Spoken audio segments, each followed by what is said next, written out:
Bonjour, c'est Amandine, je suis psychologue et énergéticienne et j'ai choisi aujourd'hui d'aborder avec vous le sujet de l'amour de soi. Alors l'amour de soi, c'est un sujet qui nous concerne vraiment tous. C'est un chemin et je pense que c'est le chemin certainement de toute une vie.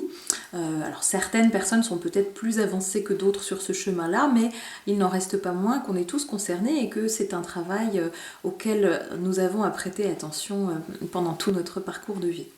Donc bien évidemment, je suis concernée au même titre que chacun d'entre vous. Alors pourquoi ce sujet-là aussi aujourd'hui? C'est que je reçois un certain nombre de personnes en séance et j'ai envie de vous dire que finalement, quel que soit le motif de consultation initiale de ces séances, eh bien, je finis toujours par atterrir sur le noyau dur. Et le noyau dur, eh bien, c'est je n'ai pas confiance en moi, je ne m'aime pas, je ne me trouve pas de valeur. Voilà, c'est vraiment le point central de toutes les personnes qui viennent en consultation. Bien évidemment, il y a toutes celles qui ne viennent pas. Ça ne signifie pas pour autant qu'elles ne sont pas concernées, mais peut-être simplement qu'elles ne sont pas encore prêtes à travailler sur ce sujet-là, qui est un sujet qui peut parfois paraître épineux, en tout cas au départ.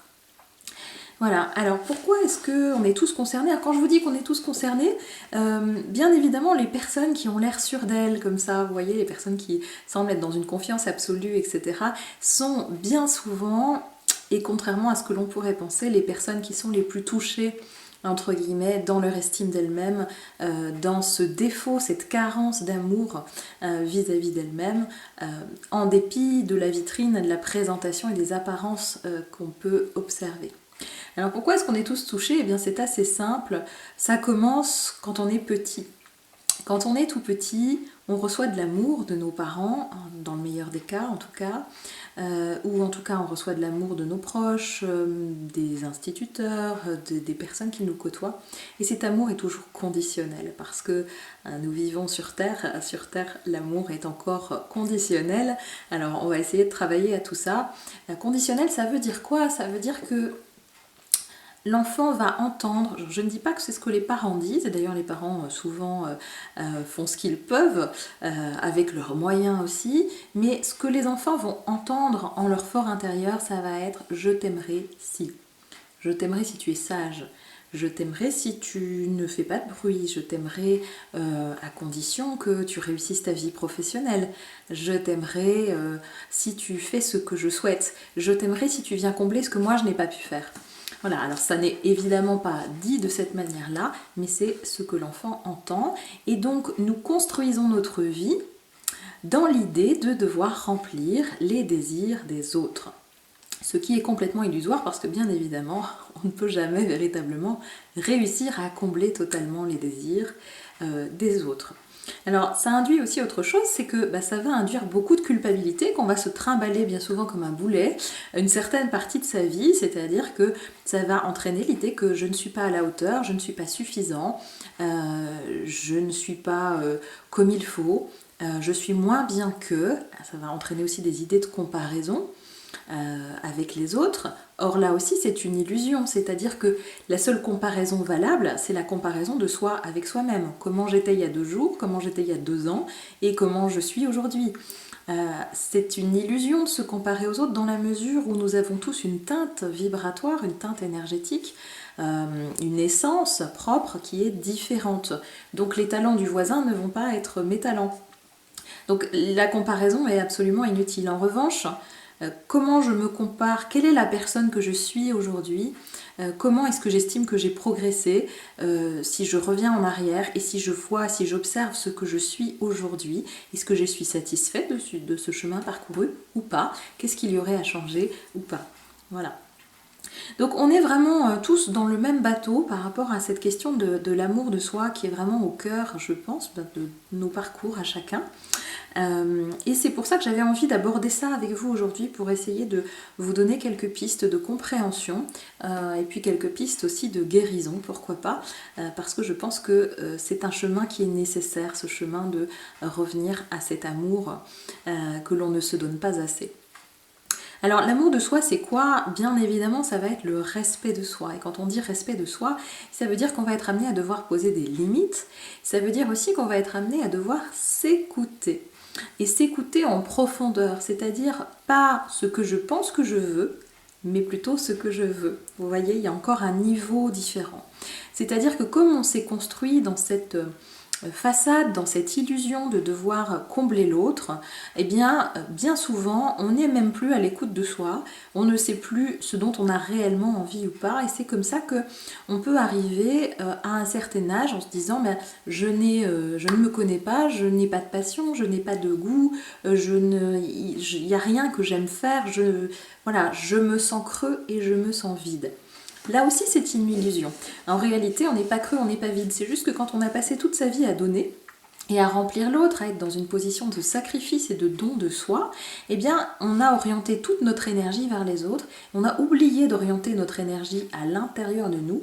Et effectivement, ce qu'on observe, c'est uniquement la coquille qui entoure. Et on a l'impression que cette coquille, elle est vide, qu'elle est creuse, qu'il n'y a rien dedans. Souvent, quand on prend conscience de ça, de je ne sais pas qui je suis, eh bien, ça fait peur parce que on a très peur d'aller regarder à l'intérieur parce qu'on a le sentiment qu'il n'y a rien. Alors je vous rassure tout de suite, c'est impossible qu'il n'y ait rien. C'est tout à fait normal qu'on ait cette sensation-là quand on se rend compte effectivement, quand on est sur ce chemin de je vais aller à la rencontre de moi-même. Effectivement, au départ, ce qu'on observe, c'est ce qui peut s'apparenter à du vide, mais c'est simplement parce qu'on n'a pas pris le temps d'aller en profondeur et qu'on ne sait plus comment aller en profondeur en soi-même pour savoir vraiment qui l'on est. D'où la nécessité vraiment de travailler sur cette question de l'amour de soi. L'amour de soi, c'est aussi être dans sa vraie nature, c'est-à-dire se découvrir, arrêter de faire semblant, arrêter de faire pour les autres, arrêter de faire par les autres, mais revenir à son essence. Le tout petit enfant, alors l'enfant va comprendre très vite les conditions, les critères de sélection pour recevoir l'amour autour de lui, mais avant cela, il y a un tout petit laps de temps, vraiment les bébés qui ne marchent pas, qui ne parlent pas, le bébé il fait ce qu'il veut, quand il a envie de crier il crie, quand il a envie de rire il rit, il ne conditionne pas sa réaction au vôtre, en tout cas dans les tout premiers temps de sa vie. Et bien donc l'idée, quand on est dans l'amour de soi, c'est de revenir à cette partie-là de nous-mêmes, à cette partie authentique, à cette partie qui est vraie. Alors pourquoi c'est important ? Eh bien parce que on a l'illusion comme ça que l'autre va venir combler mes manques. C'est-à-dire qu'on se construit comme ça et on se dit, eh bien si je trouve le partenaire de vie idéal, je serai bien. Si je trouve la maison idéale, je serai bien. Si j'ai le job de mes rêves, je serai bien. Et ce qui se passe, c'est qu'on a tout ça à un moment donné et on n'est toujours pas bien. C'est comme ça qu'on arrive parfois à un certain âge à venir consulter aussi, parce que finalement, en apparence, tout va bien, mais à l'intérieur, tout semble fendillé, tout semble cassé, rompu. Et d'ailleurs, la majorité des gens ne comprennent pas pourquoi telle ou telle personne ne va pas bien, parce qu'elle semble avoir absolument tout pour réussir sa vie. D'ailleurs, on confond souvent réussir sa vie avec réussir dans la vie. Et là encore, c'est une grosse erreur. Il ne suffit pas de réussir dans la vie pour réussir sa vie. C'est encore lié au conditionnement dans lequel on est. Donc, qu'est-ce qui fait que l'autre ne va pas venir nous remplir ? Eh bien, on ne peut pas demander à l'autre de venir nous remplir. Ça n'est pas sa fonction. La fonction de l'autre dans la relation, quelle qu'elle soit la relation, ça va être une fonction de miroir. C'est-à-dire que quand vous êtes dans la tristesse, quand vous êtes dans la colère, quand vous êtes dans la peur, quand vous êtes dans la frustration, dans l'indignation, quand vous ne vous sentez pas respecté dans la personne que vous êtes, eh bien, ça n'est pas la responsabilité de l'autre. C'est la vôtre. L'autre n'y est pour rien. Ce que l'autre choisit de faire lui appartient. La manière dont vous choisissez de vivre cette expérience-là vous appartient. Quand je dis que l'autre est un miroir, ça veut dire quoi ? Ça veut dire qu'en fait, la vie nous met sur un plateau tout ce qu'il faut pour que nous puissions comprendre quelles sont les blessures profondes, quels sont les manques, quelles sont les carences, quels sont les besoins que nous avons profondément à l'intérieur de nous. Donc quand il y a, par exemple, je prends un exemple, je suis blessée d'un reproche qu'on vient me faire. Voilà, j'ai mis beaucoup de cœur à faire quelque chose et puis on vient me faire un reproche et ça me blesse, ça m'attriste beaucoup. Et c'est une personne qui est très proche de moi, donc je suis d'autant plus touchée. Eh bien, plutôt que de faire le reproche à l'autre, ou plutôt que d'être en colère contre l'autre, alors il est normal de ressentir de la colère, mais c'est plutôt l'indicateur, qu'est-ce que ça vient me dire de moi? C'est regarder en soi ce que la réaction de l'autre provoque en moi. Qu'est-ce que ça vient toucher? Qu'est-ce que ça vient blesser? Quelle partie de moi n'est pas suffisamment nourrie pour que je prête attention et que l'autre ait ce pouvoir de me porter atteinte. Si l'autre me porte atteinte, c'est qu'il y a quelque chose en moi qui demande à être guéri, qui demande à être nourri, qui demande à être regardé et observé. Donc quand il y a quelque chose comme ça dans la relation où finalement on va venir se dire parfois eh bien je ne suis pas à la hauteur, ou bien alors on va être en colère parce qu'on va se dire quand même il n'a pas vu tout ce que j'ai fait pour elle ou lui, eh bien à chaque fois qu'il y a ce genre de réaction, ça va être de se pencher sur soi-même et de se demander qu'est-ce que c'est venu toucher à l'intérieur? Est-ce que c'est venu toucher, est-ce que ça ne répond pas à un besoin? Est-ce que j'ai l'impression que mes limites n'ont pas été respectées? Est-ce que j'ai l'impression que ça a fait intrusion en moi? Est-ce que je revis la situation que j'ai vécue des dizaines de milliers de fois dans mon enfance où je me suis sentie rejetée? Est-ce que je me sens abandonnée quand l'autre a cette réaction? Est-ce que je ne me sens pas aimée? Qu'est-ce qui a besoin d'être, encore une fois, nourri à l'intérieur de moi? Et ça, c'est vraiment la responsabilité de chacun de faire ce travail-là, c'est-à-dire qu'on ne peut pas demander aux autres de faire ce travail-là à notre place, ça n'est pas possible. Chacun a son travail à réaliser dans ce registre-là. J'avais une conversation intéressante ce matin au sujet des personnes qui sont souvent dans la plainte, vous savez, qui prennent énormément d'énergie parce que jamais rien ne va dans leur vie, et c'est une réalité, hein, puisque étant donné qu'elles se confortent dans cette idée-là, et bien d'un point de vue énergétique, la vie va amener à elles des situations, des événements, des personnes qui vont faire que elles seront sans cesse en colère ou qu'elles se sentiront sans cesse victimes d'injustice, ou qu'elles seront sans arrêt dans la tristesse, puisqu'elles alimentent elles-mêmes énergétiquement cette fonction-là.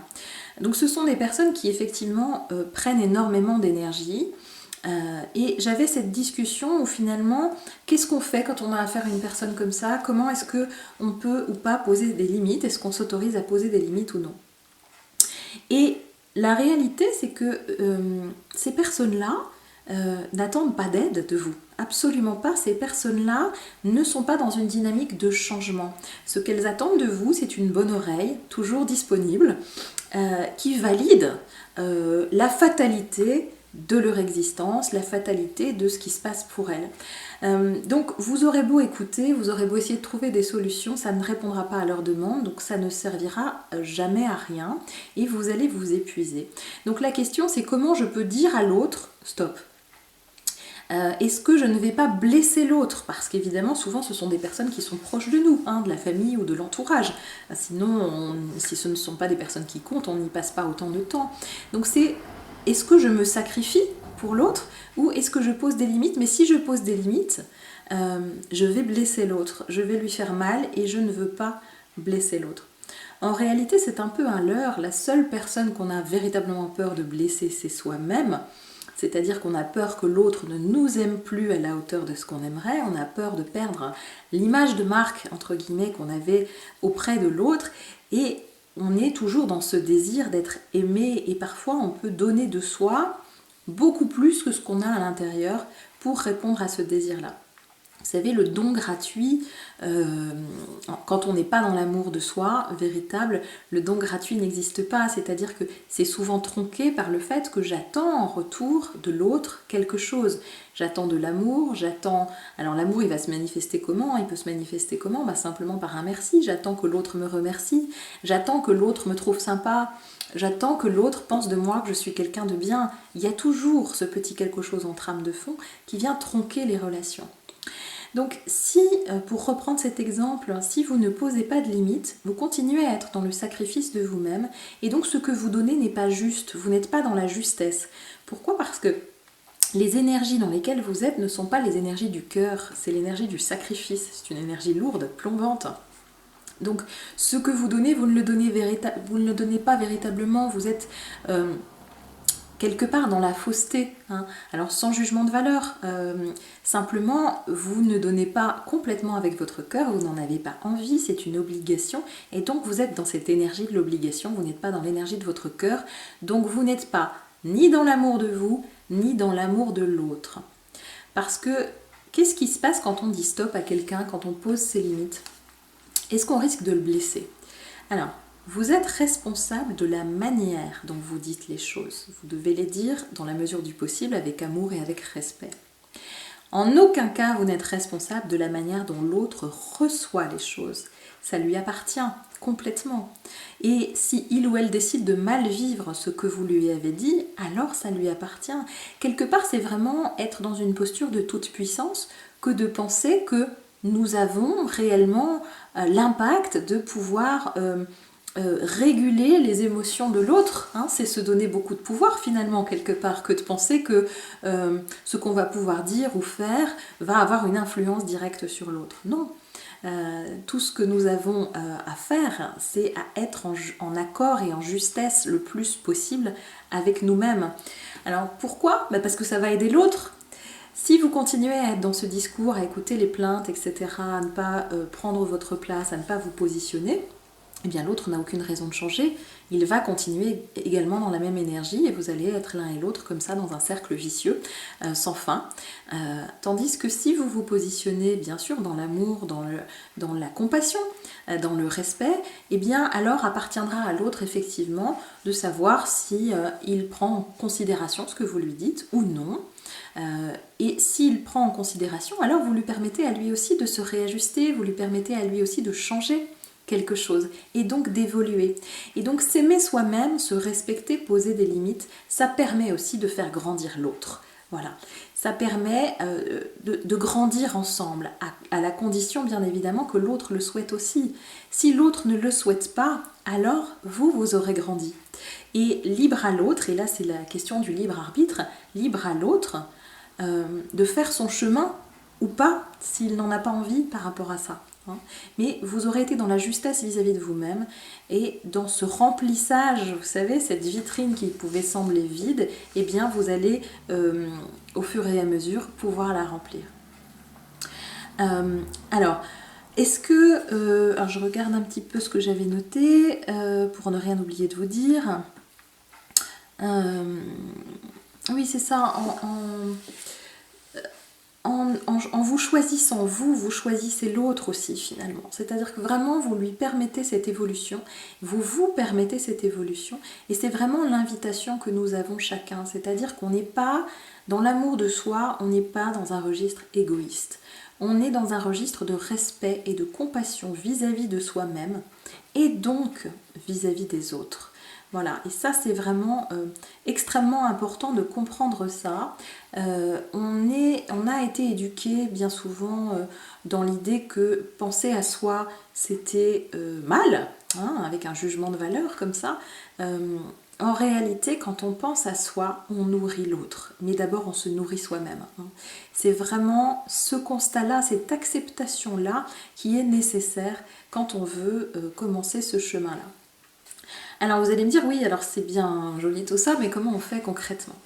Alors comment on fait concrètement? La première chose, c'est déjà qu'on va se choisir.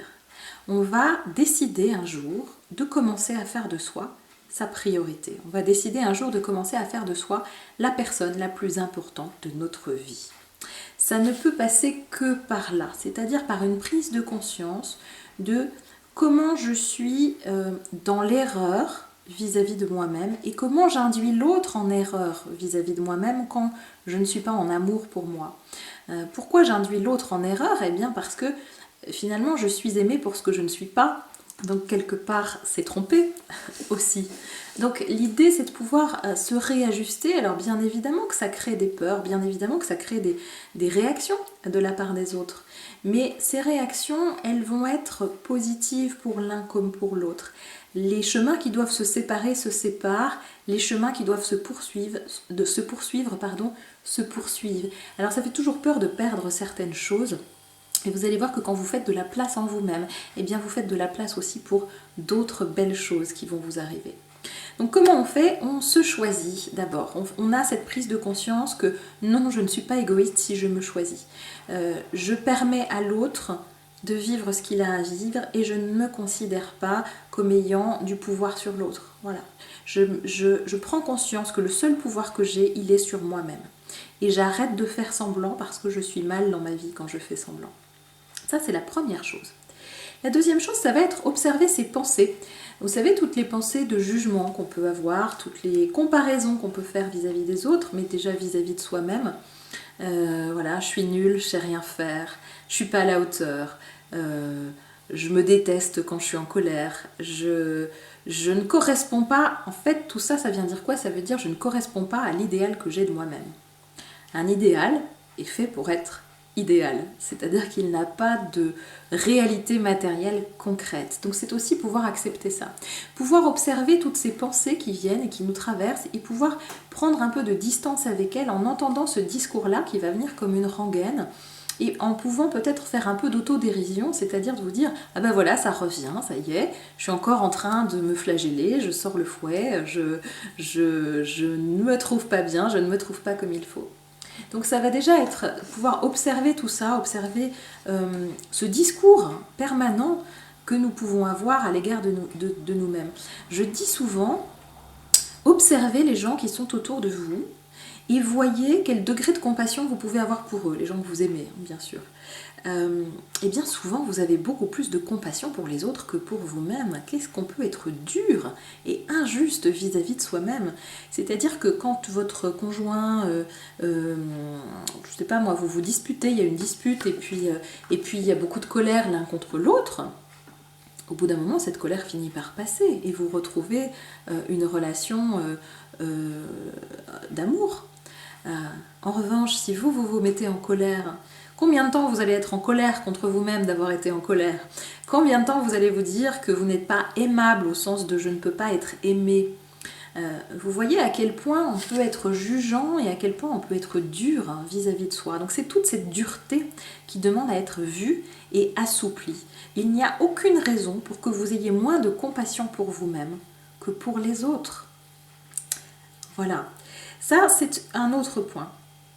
Et puis, un point suivant, ça va être de poser vos limites. C'est-à-dire qu'une fois que vous avez identifié tout ça, une fois que vous avez été à l'écoute de vous-même, que vous avez observé vos pensées, je continue à faire ça, mais là vraiment j'en ai pas envie du tout. Eh bien ça va être de poser des actes, de poser des limites pour commencer à introduire un certain changement, pour commencer à être vraiment à l'écoute de vous, vraiment commencer à rentrer à l'intérieur de vous-même et être dans cette relation d'amour et de respect vis-à-vis de vous-même. Il n'y a aucune raison pour que vous puissiez aimer les autres et respecter les autres et pas vous aimez vous et ne pas vous respecter vous, ça ne fonctionne pas. On ne peut pas totalement aimer les autres si on ne s'aime pas d'abord soi-même. Donc on va poser des limites et puis l'autre chose que l'on peut faire, c'est que qu'est-ce qui se passe? Pourquoi on ne s'aime pas? Eh bien c'est parce qu'encore une fois on ne correspond pas à l'idéal de ce qu'on aimerait être. S'il n'y a pas d'idéal, ça veut dire quoi? Ça veut dire que je vais observer en moi des parts que j'aime. Parfois, j'arrive même pas à voir les parts que j'aime en moi. Donc ce que je vous conseille à ce moment-là, c'est de faire une petite liste des qualités que vous pouvez avoir si, dans un premier temps, vous n'en trouvez pas en vous-même, pour vous-même. Il est possible que vous n'en trouviez pas. À ce moment-là, écoutez ce que l'on dit de vous. Écoutez les compliments que l'on vous fait. Pourquoi est-il si difficile de recevoir les compliments? C'est ça aussi, accepter de recevoir, c'est ça aussi se donner de l'amour. C'est estimer que le discours de l'autre est valable. Quand je refuse un compliment ou quand je me dis qu'il me dit ça ou qu'elle me dit ça pour me faire plaisir, eh bien quelque part je discrédite le discours de l'autre, donc je ne le respecte pas non plus. Donc si c'est trop difficile pour vous d'accepter les compliments, alors à ce moment-là, dites-vous qu'en acceptant le compliment, vous ne discréditez pas l'autre. Voilà. Donc écoutez ce qu'on dit de vous, il y a toujours dans ce qui vous est renvoyé de positif, il y a toujours un fond de réalité. Même si vous n'y croyez pas au début, notez tout ça. Et puis vous allez voir qu'au fur et à mesure, vous allez commencer à trouver des choses que vous aimez en vous. Vous pouvez garder cette liste et la faire au fur et à mesure des jours, et y revenir de temps à autre quand vous y pensez. Et puis vous pouvez faire une liste aussi à côté de tout ce que vous n'aimez pas, de vos comportements, de votre physique, de vos émotions, de vos réactions, tout ce que vous n'aimez pas de vous. Et tout ce que vous n'aimez pas de vous, en fait, ce sont des parties blessées. Alors je prends souvent cet exemple en séance, quand vous voyez un enfant qui tombe, qui s'est fait mal à vélo, et qui tombe par terre, qu'est-ce que vous faites? En règle générale, vous allez vous approcher de lui, vous allez essayer de le consoler, de le cajoler, de le rassurer, donc de lui donner un peu d'amour, pour faire passer la douleur. Et bien là, c'est exactement la même chose avec les parties de vous que vous n'aimez pas. C'est-à-dire que les parties de vous que vous aimez vont avoir besoin d'être nourries en amour. Et les parties de vous que vous n'aimez pas vont avoir besoin, elles aussi, d'être nourries en amour. En réalité, les parties que vous n'aimez pas, ce sont des parties blessées. Elles ont été blessées il y a très longtemps, bien souvent pendant l'enfance. Et elles ont besoin de vous pour les réparer. C'est comme amener un baume de guérison sur vous-même. Alors, souvent, ce que je conseille de faire, c'est dans des moments où vous êtes au calme, soit un moment de méditation, soit au moment d'aller vous allonger le soir, vous pouvez poser la main sur votre cœur ou alors les mains sur vos épaules. Et puis, envoyer de l'amour à partir de l'espace de votre cœur sur ces parties blessées, sur ces parties que vous n'aimez pas et sur toutes les parties que vous aimez et qui ont besoin d'être nourries. L'idée, c'est qu'en faisant ça, évidemment c'est symbolique, mais du coup c'est aussi énergétique, c'est aussi un travail énergétique, c'est-à-dire que l'énergie suit l'intention. Si vous êtes dans l'intention d'amener ce baume de douceur et de guérison sur les parties blessées ou malades de vous-même, alors vous venez déjà les réparer. Un enfant qui s'est cassé la figure et auquel on ne prête absolument pas attention, qu'est-ce qu'il va faire? Il va pleurer et hurler encore plus fort. Et bien vous, c'est exactement la même chose. Les parties de vous qui vont mal, les parties de vous qui ont mal, elles ont besoin qu'on les entende et qu'on les prenne en considération. Or, ce qu'on a tendance à faire tout le temps, c'est à être dans le rejet. Je n'aime pas ça de moi, je ne veux pas le voir, je le mets de côté, je le rejette, ça n'existe pas. C'est tout l'inverse. C'est vraiment l'idée de cajoler ces parties de vous-là, de leur ramener de l'amour, de leur ramener une amplitude pour qu'elles puissent respirer, pour qu'elles puissent exister. Et évidemment, de transformer ce qui est transformable. Mais vous allez voir que si vous faites cet exercice-là régulièrement, ces parties de vous, comme par magie, vont se transformer. Parce qu'elles auront été entendues, elles n'auront plus besoin de crier pour que vous puissiez les prendre en considération. Et donc elles n'auront plus besoin d'exister au fur et à mesure du temps. Donc c'est vraiment important de faire ce travail-là et surtout de comprendre que tout ce qu'on n'aime pas de nous, en fait, ce sont des blessures, ce sont des choses qui demandent à être cicatrisées. Et donc, vous êtes la seule personne en capacité de pouvoir guérir ça. L'autre ne peut pas être votre cataplasme, vous êtes votre propre cataplasme, votre propre baume de guérison. Et donc l'idée, c'est d'aller regarder en vous-même quelles sont les blessures, qu'est-ce qui a été touché, qu'est-ce qui a été heurté, qu'est-ce qui a été atteint, qu'est-ce qui manque d'amour et qui a donc besoin d'être rempli par vous-même et pour vous-même. Donc c'est vraiment cette idée de douceur, de souplesse vis-à-vis de vous et d'acceptation. Oui, je suis ça et ça en même temps. Je n'ai pas besoin de choisir. Je n'ai pas besoin de choisir entre je suis quelqu'un de gentil et je suis quelqu'un de méchant. Je suis les deux. Et c'est parfait comme ça. C'est-à-dire que à certains moments, je peux être adorable et puis à d'autres, je peux être détestable. Comme tout le monde.